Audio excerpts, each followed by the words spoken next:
Jatend piny William Ruto kod Prime Minista mar Haiti Gary Conil okwayo piny mangima mondo ochop singo mane gichiwo mar konyo piny Haiti rakore kod jonjore e pinyno. Ruto kod Conil owacho magi e kar jot maduong' ma jatend piny e buore Nairobi.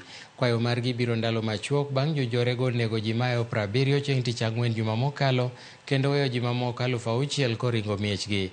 Conil ni e limbe mare ma ndalo ang'wen e pachoka. As we talk, both the Haitian police, who are doing a wonderful job, alongside our multinational security support mission of officers from Kenya, are already in that region.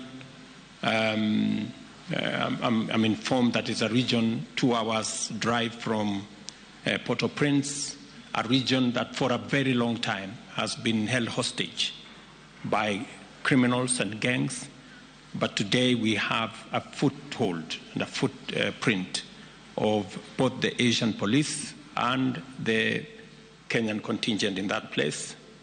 As to your question as to what is being done, I think everything is being done to make sure that we minimize casualties of both our security men and civilians, even as we deal with the criminals. Every operation is well thought through with the Kenyan team on the ground and the police force to ensure the greatest amount of security for the troops that will engage in these different combats. Now, obviously, this always comes with a level of risk, but we're confident that we do everything we can every time to make sure that we're protected. And as I think, as the President has mentioned, coming out of New York, we had very constructive meetings with several partners.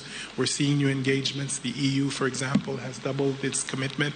We're seeing new partners come in and make new commitments. We're talking to Brazil as well, Mexico as well. As was stated, Salvador has recently, on the 3rd of October, recommitted. But you're right, we would like to see a quicker response. We would like to see more commitment, and we're going to continue to push for it.